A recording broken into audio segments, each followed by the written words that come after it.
particularly in the south, a low of 12 degrees. From Global's newsroom for LBC, I'm Lucinda Horsley. This is LBC from Global, leading Britain's conversation. Cross Question with Iain Dale. Hello, a very good evening to you. It's Monday's edition of Cross Question. It's 8:01 on LBC. The lines are open for your questions, 0345 6060 973. You can, of course, watch us on Global Player on the LBC website at lbc.co.uk and the LBC YouTube and Facebook feeds. Now, with me in the studio, Tim Farron, the former leader of the Liberal Democrats, Nelufar Hedayat, who's a broadcaster and journalist, Cindy Yu from the Spectator, and also the journalist and broadcaster Mike Parry. Welcome to you all. Well, let's get cracking, shall we? Call 0345 6060 973. Tweet at LBC. Text 84850. Cross Question with Iain Dale. This is LBC. Right, let's. Unfortunately, we've been in such a hurry, we haven't provided our guests with their headphones yet, so they fished their own out. We have to. Right, let's go to the first question. I'll repeat it, and we'll put those on later. Right, let's go to Chris in Croydon. Chris, hi. What would you like to ask? Oh yes, good evening, Iain. Good evening, panel. Yes, my question is this: does the panel agree that the government's proposed changes to human rights legislation is long overdue? Does the panel agree that the government's proposed reforms to human rights legislation are long overdue? Tim Farron. No, is the short answer. I often ask people who get concerned about human rights legislation which particular one of the rights they're not happy with, and they find it very difficult to do so. What they will often do is point out individuals they do not like or do not agree with who have been had their rights protected at some point whatsoever, at some point in the past.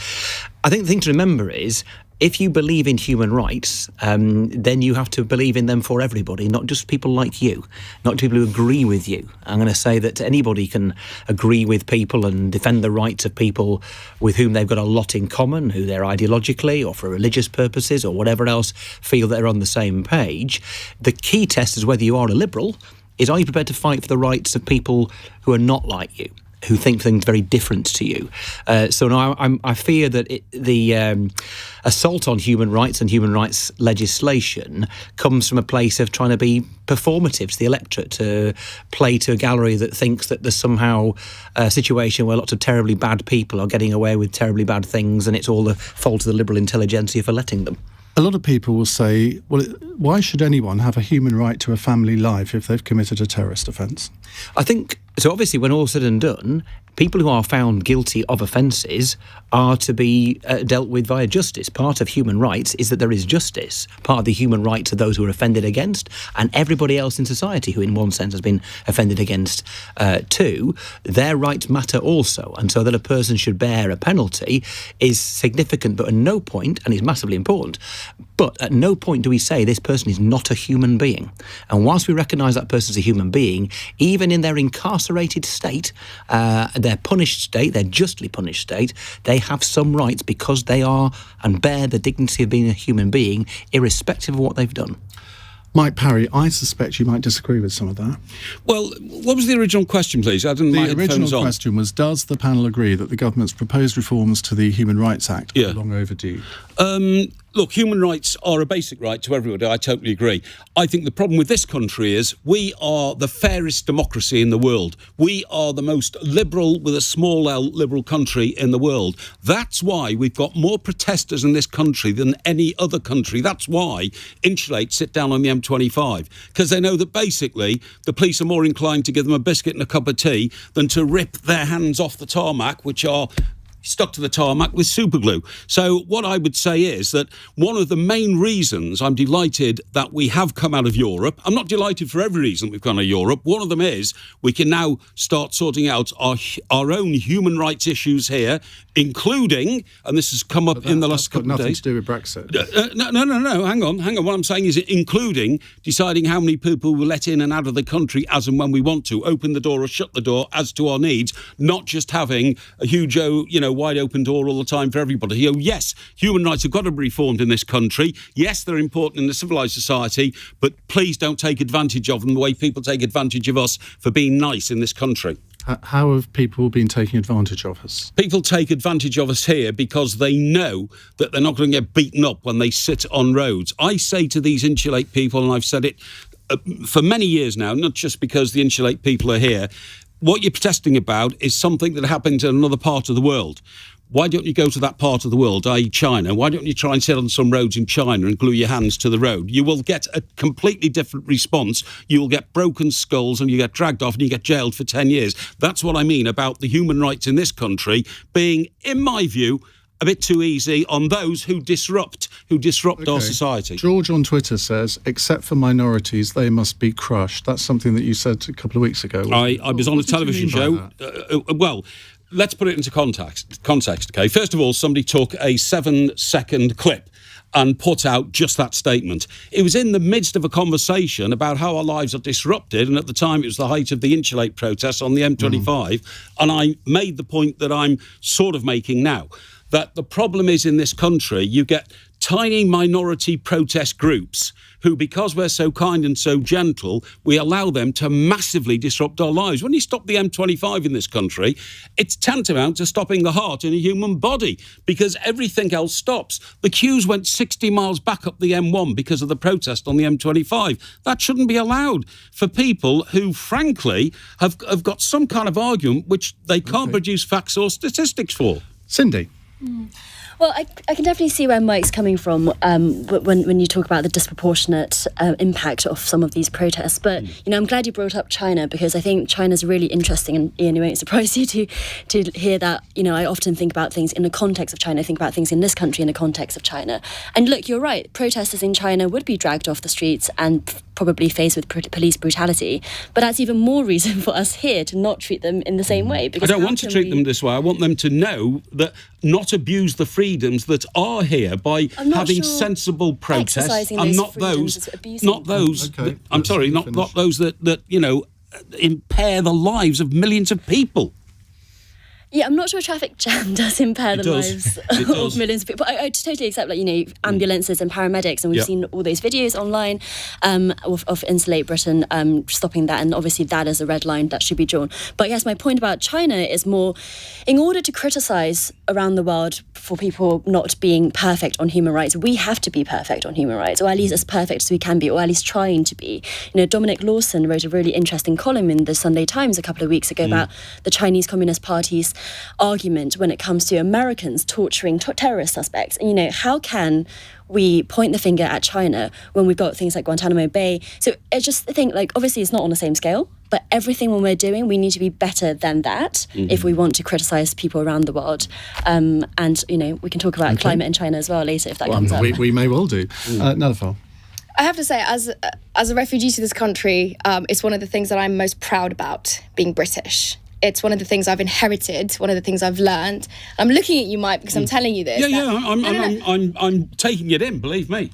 As a person who was born in a country that, because of my very gender, because of my sex, I would have been brutally mistreated, if not killed, in the way that Afghan women are nowadays. I have a very privileged position to sit on and say we should be proud of allowing those people of Insulate to go out on the streets. Yes, some of the things they did are bonkers. I don't agree with. We can all agree to that. But when even Tim agrees. There you go. Consensus. No one believed it. But I don't want to ever be America. I don't want to pay lip service with these ideals that we never reach, with this shining house on a hill that we never get to go inside What's wrong with ideals? Because they're not good enough in practice. The reason that human rights law, and by the way, the European human rights law, we wrote it. Britain wrote the majority of the European of the laws that govern the rights of individuals in Europe. Those are ours. We crafted those. And as an immigrant, they've been abused. As an immigrant, I'm proud of that. Yeah. How they're abused, when they're abused, and what we do with each incident, that's up to the collective to decide. But pointing to China or Afghanistan and being like, no, be careful, or you're going to get sent to this country or that country, or look at them, look how badly they're treated. Yeah. That's playing to the worst parts of humanity rather to the best parts that I love being British. Hang on a second, Mike. Tim Farron, there aren't any votes in this, though, for you, are there? I mean, if you ask the great British public what they think, I think a lot of them would be on Mike's side on this. Yeah, possibly. Doesn't mean you should take that position, though. No, but how do you convince people of the rightness of your argument? That's the challenge, isn't it? I mean, here's what we're talking about here. Are we talking about the freedoms of people to protest, the fact that human rights should be afforded to everybody, not just people we like and agree with? I think we have to remind ourselves, again, I think the comparison with countries that are totalitarian states is a really bad one. You know, we don't want to be just a bit better than them. And, you know, none of you know loads more than I do, but when I've met refugees who were heading for the UK or had come to the UK, why do they want to come here? They've never heard of the NHS. They've never heard of benefits. They've heard of a country where it is safe to raise your kids, where there is religious tolerance and where you can make a living and build a life without being persecuted. Get a job, I agree. Don't you think you should be really flipping proud that that's the image we have overseas? Why would we undermine it? I absolutely do, but for areas of the country, I mean, yours is one of them. I mean, you represent a very rural constituency. There will be many people in your constituency that have never met a refugee, that don't probably have any understanding of why they've done what they've done, and will probably. I mean, I'm not impugning your constituents, but you know that there are lots of people who have an automatic gut reaction that they're coming here to fleece the benefits system. So, I mean, we have an advantage. And so you're right in one sense. We're probably one of the least diverse bits of the United Kingdom. However, in 1945, half of all the children liberated from Auschwitz who came to the United Kingdom came to Windermere. And the Windermere boys, and still some of them with us today, are a reminder of what we're like at our best. A reminder of what we're like at our best. And I tend, if I tell my kids about the thing that they did that was good, they're more likely to repeat that thing. And so I think you've got to understand where people are coming from, because part of the job of people in politics, sometimes I don't agree with it, and I try not to do it myself, is to divide and rule. And so you see where this comes from, and you see it in the media as well. Our job is to remind people of the Britain that is at its best. Iain, when you just said, some people may say, refugees, they come here, they just want a free living, all that kind of stuff. Just in case anybody thinks I'm like that, it's completely the opposite for me. This country was at its best when the service industry in this country was staffed largely by people from Latvia, Lithuania, Estonia. Believe me, they are better at serving drinks and serving meals in restaurants than anybody I know. And in this country, it's regarded as rather a lowly There'll be a lot trade. of Australians very offended by that. There will be. But what I'm saying is, my attitude is absolutely along the lines of what Tim's saying. I think if somebody makes the decision to displace themselves from the home being brought in, we all grow up in a culture which you find very hard to take off and go and adopt a new culture. It's because they want to better themselves. And when you see fantastic business success stories in this country, the two chaps who've just acquired Asda for 6.7 billion quid, they're refugees, and their parents are refugees. And they're Blackburn lads. I'm hoping they want to buy a football club. Listen, I feel my work here is done. That I've got Mike Parry and Tim Farron to agree on something in the first question. Astonishing. I'm sorry to let you down. No, not at all. Chris in Croydon, would you like to comment on your own question? Well, to my opinion, the panel got rather sidetracked on the issue of it happens. Refugees. What I was thinking of was more that the liberal left in this country have undermined the whole basis of our morality, which is that every right predicates an equal and corresponding responsibility. And that is no longer recognised by the liberal left. Chris, thank you very much indeed. You were grimacing at that, anyway, I think. Why? The right to an education doesn't bear the responsibility to do well at education. The right to have access to clean food and clean water doesn't mean that you have to be a master chef. This assumption that you can only get things that you deserve is a scarcity mentality. And one of the least best things about this country, one of the best things at our best, Mike, is when we look to all the things that we are great at. And one of the things that we are great at is understanding that there are basic, innate rights that we should have. You just said the human rights, European human rights, largely crafted in this country. But that's to stop people being persecuted, to stop discrimination, religious, sexual or otherwise, right? It is not to allow a prisoner to take the mickey out of the system by complaining he's got a lumpy mattress in his cell and would like another one. That's where it's abused. Right, That's where it's so badly abused. On that controversial note, we're going to go to a break. It's 8:15. This is LBC.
Cross Question with Iain Dale on LBC. Call 0345 6060 973. 18 minutes past 8. If you've tuned in late to the programme, and if so, why? Tim Farron is with us, former Liberal Democrat leader, broadcaster and journalist Nelufar Hedayat, and also journalist and broadcaster Mike Parry, and the Spectator columnist Cindy Yu. Mark's in Dagenham. Hello, Mark. I'm in Wanstead, Ian. Winston Churchill's old constituency. Indeed. Well, you want to ask me a question, and the question is... wait a minute. Pull yourself together. The question is, I think all politicians should have a minder or someone to protect them. They should never be on their own. And I'll tell you exactly why, Ian. Because my sister was a nanny, and she worked for two doctors. And there was a lovely lady, this doctor.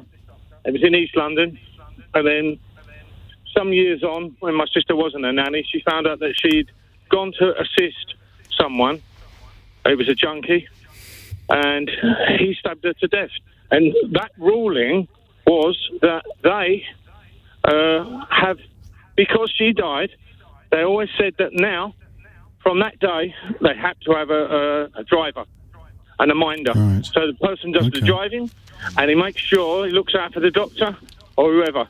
And that is now legislation, and that is why that was brought in, due to that Poor doctor who lost her life. Yeah. Well, it's a horrific story.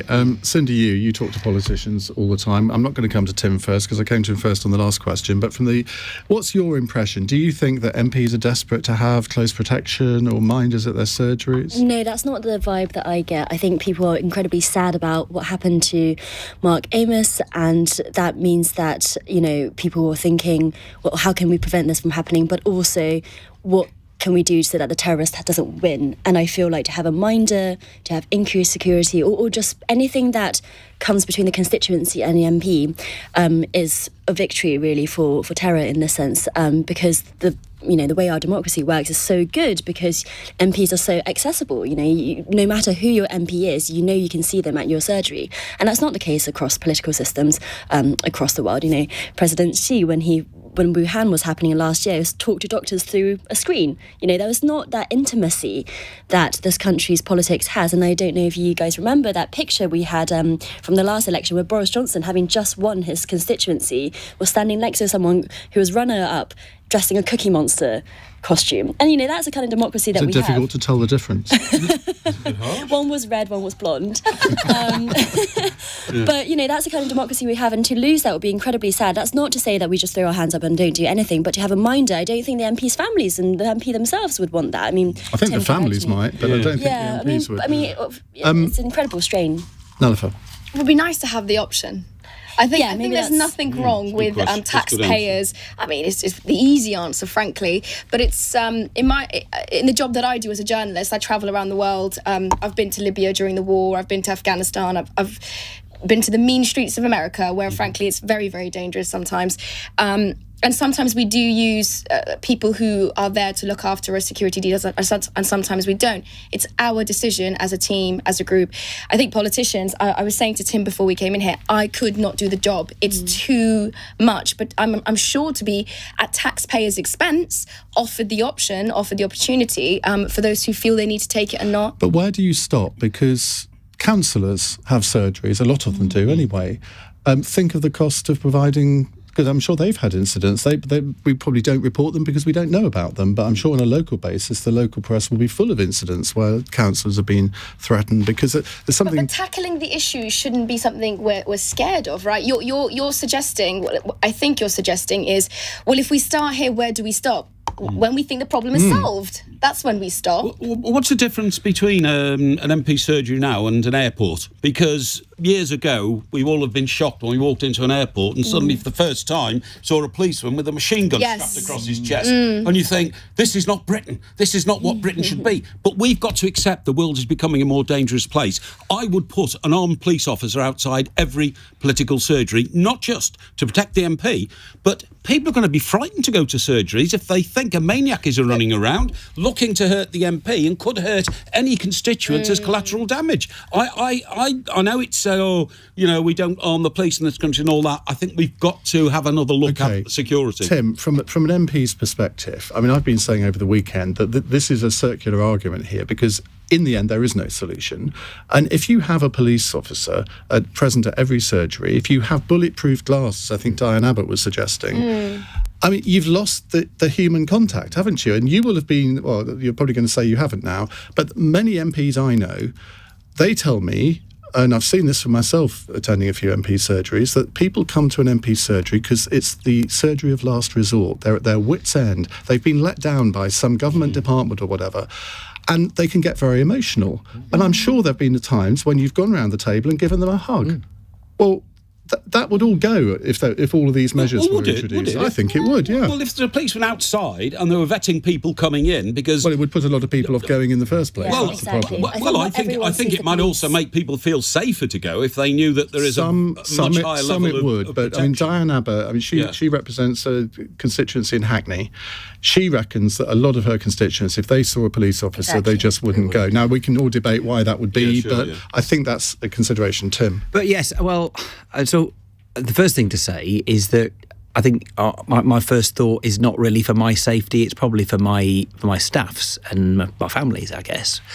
Over the time I've been an MP, and actually just before, there have been, 4 attacks on MP surgeries.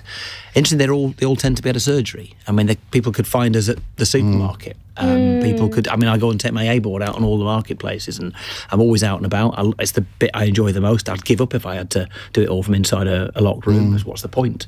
But it does appear that surgeries are, if 4 cases at a big enough scientific sample to say surgeries are the pinch points where these things happen. But we don't know everything about what led to the murder of David, but we do know that the 4 individuals who are guilty of those 4 events, Nigel Jones, Andrew Pennington, his assistant, Stephen Timms, Joe Cox, and now sadly David Amis, that there's a different story behind all of them. And I think it's wise for us to be not complacent. And this will make me not complacent for the good of my staff in particular when we go places.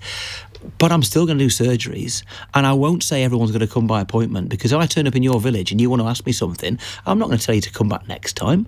And I'm not going to stop being on the street corner. I'm not going to stop being accessible. I'm not going to stop living in my patch. I think that it doesn't mean I'm going to be reckless. Maybe I'll be a little bit less reckless than I've been. But for sure, as long as I'm doing this job, I want to be immersed in the community I represent. Otherwise, kind of what's the point? But I'm sure when MPs have the surgeries this coming weekend, a lot more will be a little bit more careful. But in 3 months' time, in 6 months' time... So this weekend, I got a lovely call from the Chief Constable of Cumbria on Friday afternoon, and her team were on the phone to my office about security measures in the office, which is all reasonably good already. And then I had a surgery and another public event on the Saturday, and the police were kind of in a fairly unobtrusive way present at both. The police officer who turned up my surgery wanted to know if he could be in the room with me. I said, no chance. And so you refused that? Well, they hung around outside, and it was fine. And so they had a chat with people in the waiting room. It was all fine. Yes, he was uniformed. But not in the room with us, because people are going to potentially talk about unbelievably personal, difficult stuff. I mean, sometimes people come as first resort, and that's great. And I wouldn't want them to be put off because it's just you've made the bar too high. But particularly people who have got serious mental health concerns, who are at the cusp of becoming homeless, if not actually homeless, massive issues to do with benefits, things they don't want anybody to know about. They're coming to talk to me. The deal is, me and my member of staff are the only people who will know anything about that until they give me permission otherwise. And it's not that the police will be anything other than confidential. Of course they will, but their presence could put people off, and I don't want that. You made a very good point there, Iain. Why not have policemen there who don't look like policemen, but they are protecting the MP? I'm talking about plainclothes policemen. We know an awful lot of that goes on in this country, undercover police officers, investigating drug gangs, all that kind of stuff. We've got people who are trained in doing that. Would that be a solution, Tim? If somebody came along in plainclothes, had a gun in his pocket like James Bond or something? I don't want to... Maybe. But in the end, I don't want to make this a zero sum, because obviously there's a cost to everything and all that. But I will just point this out. There are people living in my communities, even a relatively peaceful one like South Cumbria, who are far more at risk than I am. I might be exposed in a public place, but they will live in communities where crime is more prevalent.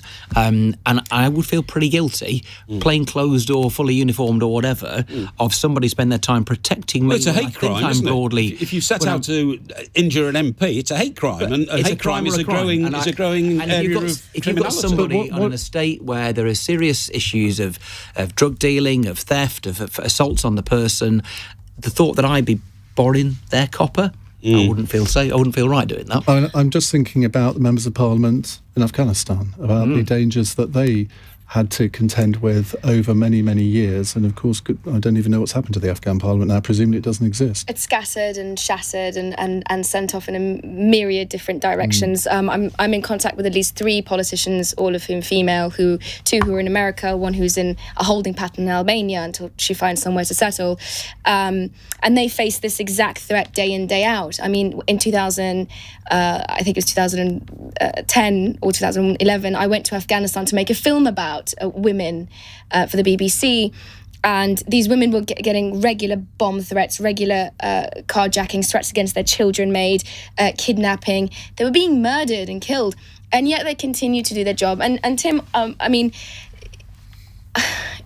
it's quite emotional to sit next to a politician here right now. And, he has that effect on a lot of people. Brings him to tears, does he? But to hear you talk in that way, because I fear for you. I think the four of us here fear for you, but you are sort of being valiant, if I may. No, I'm not. No, well, you are the women you just spoken about. No, because they were also being valiant in the situation they were in. You know, comparing Afghanistan to Britain as apples and oranges doesn't make sense. But the point is the calling for the job is so important and so resounding in a politician that it kind of restores my faith in them. Just finally, Tim, I think a lot of politicians' families have been saying to them this weekend, don't you think you need to stop this now? Have your families? No one said it. No one said it. But they think but, it, don't they? I've no idea. I mean, I think I asked as many of my kids as I could talk to this weekend, have you had any grief for being my kid? And the answer is no, not really. I mean, they've all been to the high school and the primary school in the village we live in. I'm very lucky to have a high school in the village we live in. And I think there's a normality about it. So they say not. My wife's had some grief over just, social media stuff, but not nice. No, the answer is, and I love doing what I do, and I think that I don't think we're desperately at risk, and I think that there's got to be a balance here. I do think there's a sense in which we are a little bit reckless about our safety, a little bit, because we're in the public eye, but it's nothing compared to the people you just talked about. Okay, right, we're going to move on. Thank you very much, Mark, for your question. 0345 6060 973 is a number to call if you'd like to put a question to our panel. It's 8:31 on LBC. Lucinda Horsley has the news headlines. Southend is becoming a city in honour of Sir David Amess following his murder at a constituency meeting in Essex on Friday. The Conservative MP campaigned for at least 2 decades for the area to receive the status. George W. Bush has paid tribute to the former US Secretary of State, Colin Powell, following his death aged 84. The former president says he was a great public servant, a family man and a friend. England's next UEFA competition match at home will be played without the fans after trouble at Wembley for the Euro 2020 final. People without tickets managed to storm the barriers in July. LBC weather, rain clearing in the east, leaving some clear spells tonight. Breezy and staying very mild for many, a low of 12 degrees. This is LBC.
Cross Question with Iain Dale on LBC.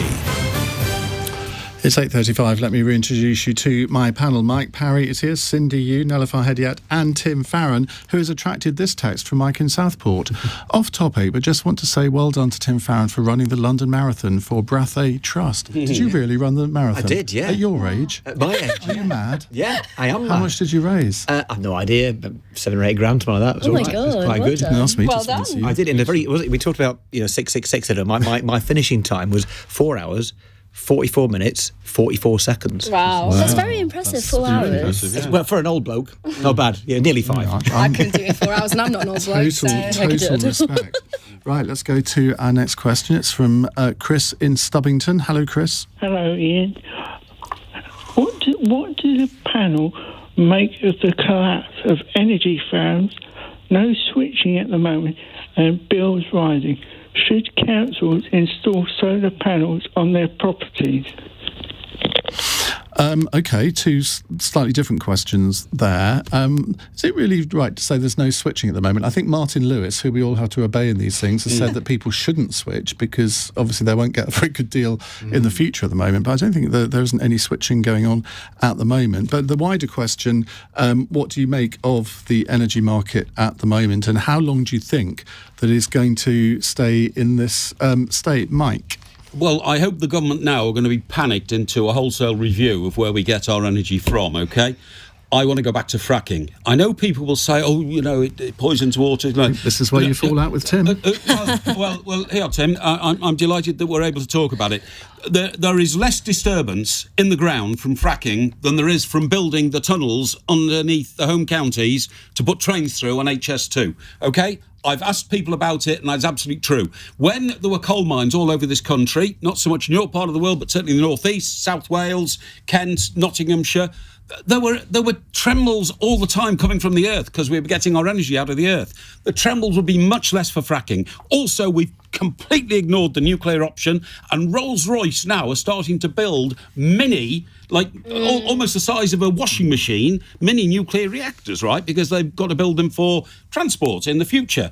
And we need to get into that as well. We should also be in the Jackdaw oil field in the northeast, off the coast of Scotland, of Aberdeen, because we haven't yet got a proper replacement for those fuels we've got to give away.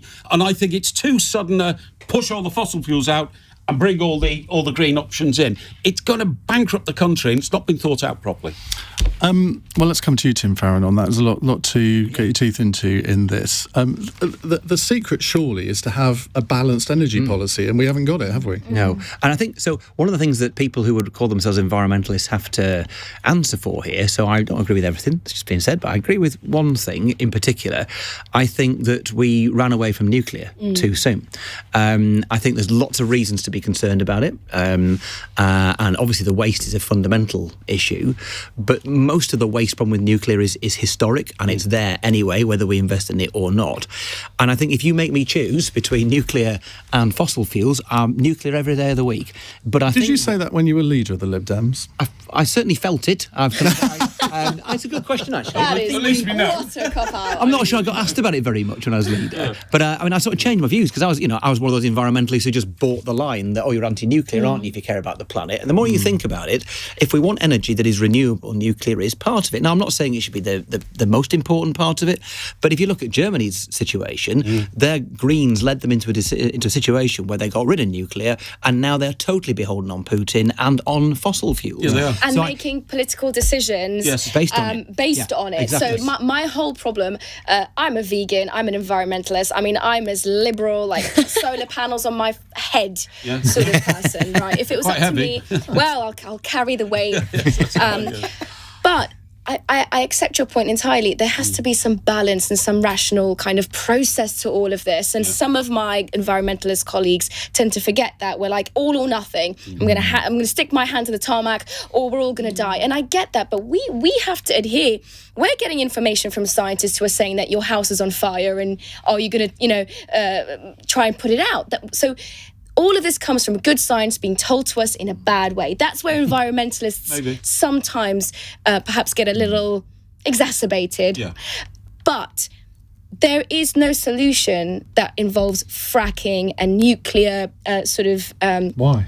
energy that doesn't also involve a much bigger kind of thinking about global energy production. We might want to start wanting to sort things out in Britain, and so we should. And we should urge our politicians to take this very seriously, much more seriously than renegotiating human rights or whatever else we've got going on. We need our independence. America became completely independent. May I just say this? This is important. Yes. The fossil fuels and the pollution that we put out into the environment don't know borders.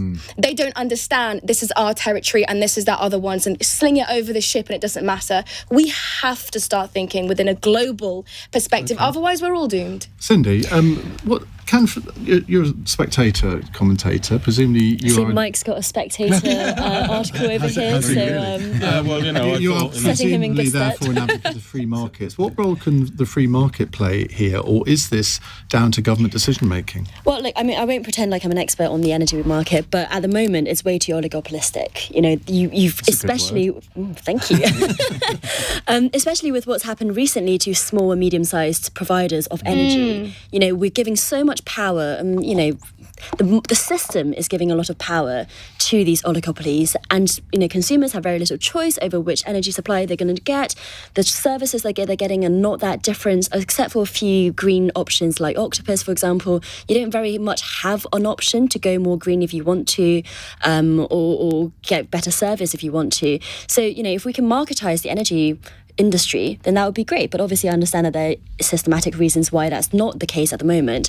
I'm not sure government is the answer to it. And at the risk of agreeing too much with all the other panellists, what government can do is to balance out that energy source. It can start investing in nuclear so that in 10 years' time we're not having this conversation about global supply chain of energy. And I'm glad to see that it's doing that, pivoting to that recently. And maybe at COP26 we'll hear more about nuclear. But it's just not a sexy green option at the moment. Talking of COP26, Michelle in Shoreditch has texted in saying, is the UK doing enough to prepare for COP26? I don't think they are. I'm going to be at COP26. I have a show there with the Doha debates to talk about how young people view.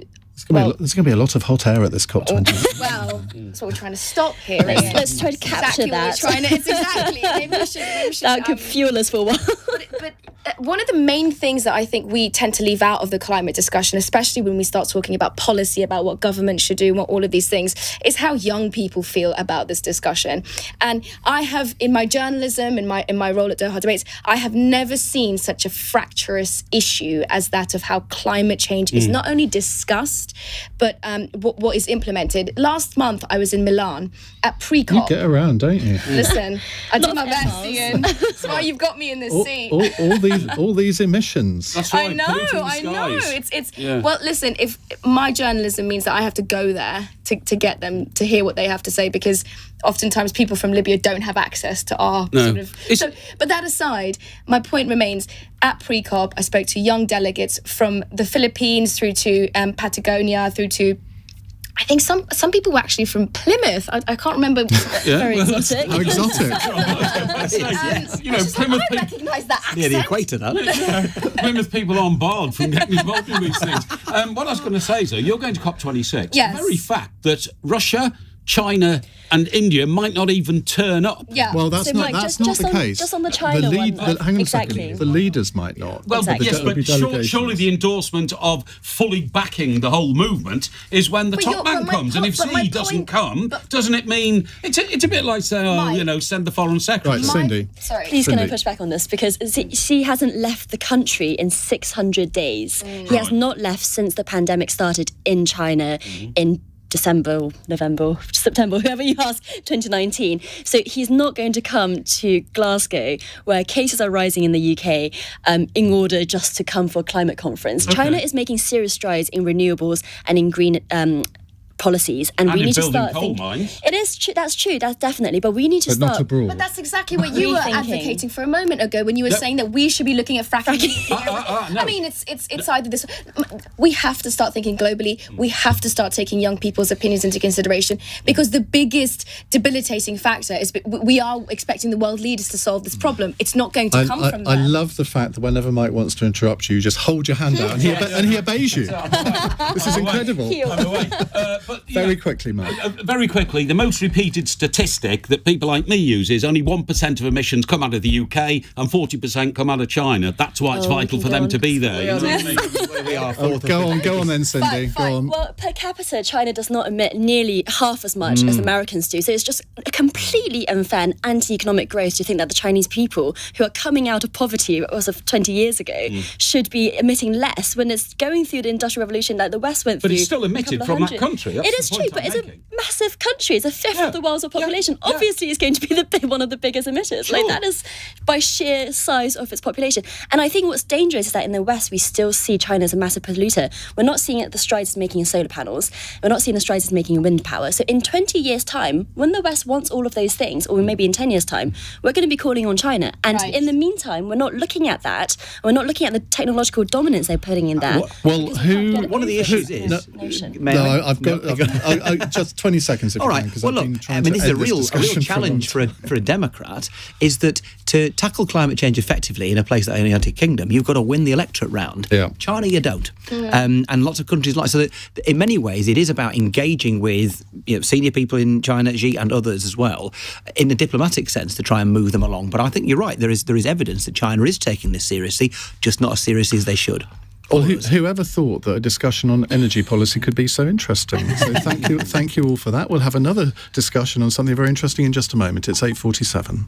LBC, Nick Ferrari at breakfast. Weekday mornings from 7. Lindsay Hoyle, of course, is Speaker of the House of Commons. Wherever you turn, there's nothing but warm words for this extraordinary politician whom we lost on Friday. Your recollections of the man, you must have crossed him in corridors many, many times. David was a great friend to all. He was a friend of my father's when he was in the House. So David brought warmth. He was a politician that loved his job. He got the best out of the job. He's done something that we all would love to do. He's united politicians and brought us together, not just in grief, but making sure that the democratic process survives. Nick Ferrari at breakfast. Back tomorrow morning from 7. Listen on your radio and on Global Player. LBC.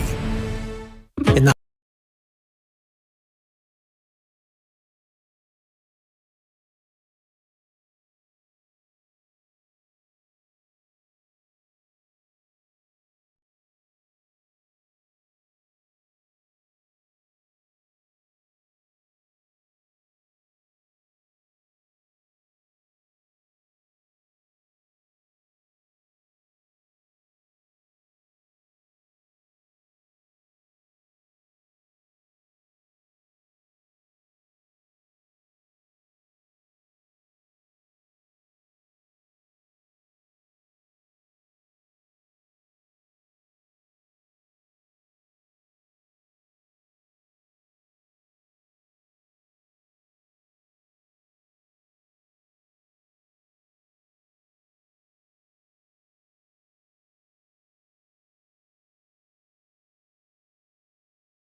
Question with Iain Dale on LBC. Text 84850.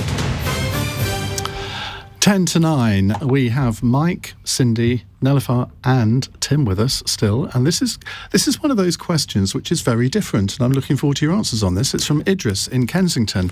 Idris, hi. What's your question, please? Hi, Mr. Iain Dale. Thank you very much. I'm going to put it as short as I can so I can earn your love, Mr. Iain. So this is my question. At what stage United Kingdom will be independent from the decisions of United States? Wow. Oh, there's a lot behind that question. An awful lot. Cindy.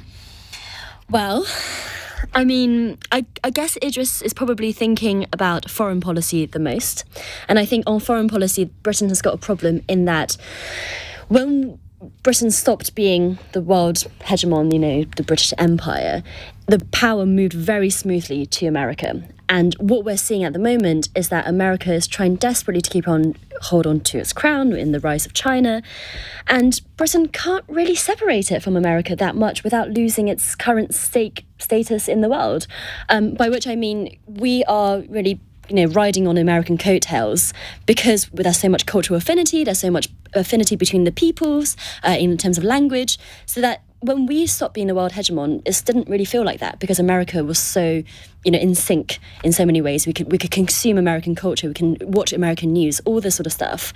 So I think, given the prowess of America at the moment, I don't really think Britain can separate without, risking China getting stronger in the face of America. So, it's a difficult one because obviously we would love to be a sovereign country when it comes to foreign policy. But as we saw from Afghanistan and as we're seeing in the Indo-Pacific right now, there's too many decisions that you need America's help on, and America is still the best bet for Britain when it comes to who you want to lead the world order. Nelufar.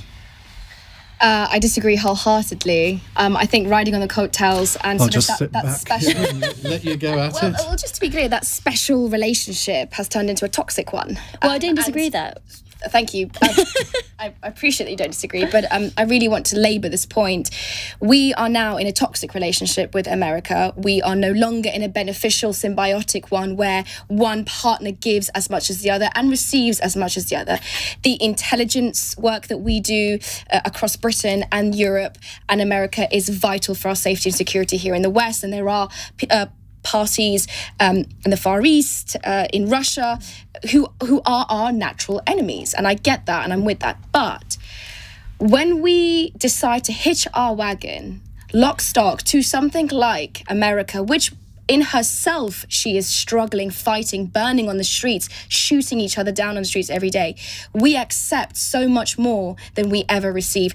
And I am, quite frankly, disillusioned by this idea. It's like going back to a boyfriend that's constantly being awful to you and being like, he'll change this time he'll think of me. He won't. And the sooner that we create new relationships, a new understanding of the world. But who with? Who with Nelufar? Well, it's the world is long past days when we can just make friends based on alliances like NATO or wars that we have fought in the past. Yeah. We have to consider what the biggest challenges are in our future. Climate change, mass displacement of people, resource wars. Yeah. We're going to be fighting for water as much as oil and energy. Exactly, but we have to side with the country that's most able to help us through all those huge problems. I still think it's America. I'm glad we're allied to America. I want to stay with America. Of course it's got its problems, but can you imagine being allied to China, for instance? With the Uyghur situation and everything else that they do against human rights. I still think America are our best bet. They're our best bet to the degree that the relationship is symbiotic. Why isn't our best relationship with France or Germany or because Europe? America's Why huge. Did we decide? America's huge. It's very prosperous. It is also dogmatic. It is also incredibly fierce in the way that it protects. America will not hesitate as a nation, as a political structure, as an industrial military complex to protect itself at the expense of anyone. That includes us. Is that not something to be fearful about? No, but Russia is exactly the same. Doesn't any country do that? Yeah, Russia is exactly the same. But we call them our best friends, right? So we say we have this sort of moral friendship. So we know that over time... Can I just ask you, do you guys all think that America would not wholeheartedly sort of walk past any British interest if they think it serves them. I completely agree with you on that. Like a midterm election, for example. They've done it in the past. They just did it right now for the midterm election. Think back to Grenada in 1983. Think back, in some ways, I mean, they did help us in the Falklands, but there were plenty of Americans that did not want to. Tim Farron. Yeah, it's a complex question. I think the Afghanistan retreat, betrayal, and I think it felt like a betrayal. Yes. Because whether I thought on balance we were right to go in when we did. I opposed the Iraq war, but I thought on balance it was right to go into Afghanistan. And the presence over the last 10 years was not so much a war as a kind of peacekeeping operation and a freedom-keeping operation. And our withdrawal, whether the intelligence was all wrong or whether we knew what was going to happen and still did it anyway, it feels absolutely awful for the people of Afghanistan. But it also feels like the moment where the West has abdicated leadership.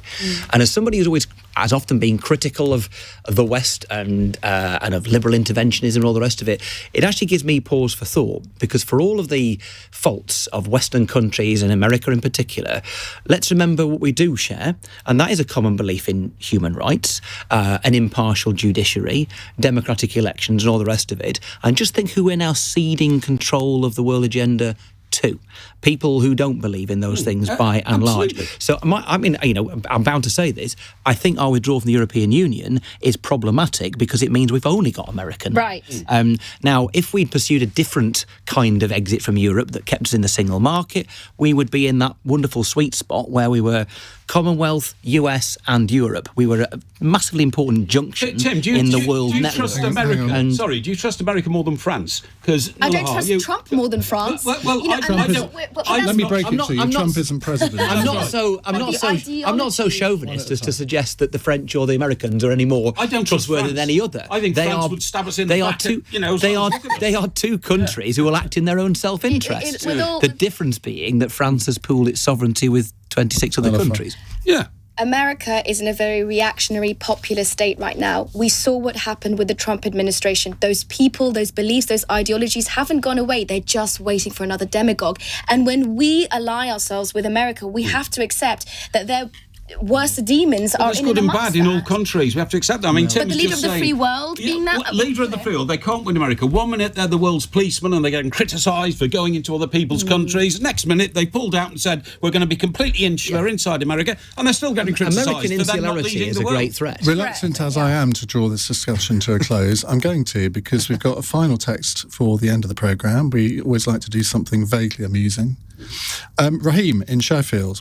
Olivia and Oliver have been the most popular names in England and Wales since 2015. What would your name have been if you were born into the other sex? Oh my God! I'll give you. If you were a boy. Well, if your parents named... because my parents told me... Well, my mother actually has denied this, but I'm sure that she told me years and years ago that she was going to call me Emma if I'd been a girl. Now, think about that. Think about being at a high school, being called Emma Dale. Beautiful. I would have loved it. Think of the ribbing I would have taken. You'd have never lived it down. I'd have settled for Michaela, because my name is Michael, so I'll have Michaela. I think you're more for Mildred. Cindy. Oh God, it's probably something Chinese. It's not going to mean anything to you. Well, go on, pick something. Well, I can tell you though that in China it's quite common to name girls boys' names because you wish that they were a boy. Oh dear, that's terrible. My mum has a very masculine name, not because her parents didn't want her. Her name means sea we know eagle, how that ended. Yeah. Her name means sea eagle, which is very masculine in China for a Chinese name. So that's my offering. But okay, Nelufar. Oh, come off it. You know I'd be called Abdullah. Tina. Tina would do. I love it. That would do. My sister's 2 years younger than me, was called Joanne, so I imagine it would have been that. Oh, a boy called Sue. That's a bit boring. I'm calling your sister boring. She's not boring. Hasten to mention. Listen, thank you very much indeed to all of you. Tim Farron, Nelufar Hedayat, Cindy Yu and Mike Parry. If you missed any of the programme or want to catch up on older episodes, believe it or not, I was looking at the figures for the Cross Question podcast the other day. People are still listening to ones that happened like 2 years ago. It's really weird. Fantastic. But anyway, they're all there on wherever you get your podcast from. And of course, you can watch all the programmes on YouTube and Global Player. In a moment, we are going to return to the tragic killing of Sir David Amess. It's the first opportunity that I've had really to discuss all the issues around it in detail with you. I want to get your reaction. If you want to pay tribute to Sir David, if you want to talk about MP security, basically it's going to be an open hour. You can phone in on anything you like with regard to the killing of Sir David Amess. You're listening to LBC. I'm Iain Dale. It's 9 o'clock. On your radio, on Global Player, and Play LBC. leading Britain's conversation. This is LBC. From Global's newsroom, Southend is becoming a city in honour of Sir David Amess after he was killed in Essex on Friday. The Conservative MP campaigned for at least 2 decades for the area to receive the status. A special church service has taken place after a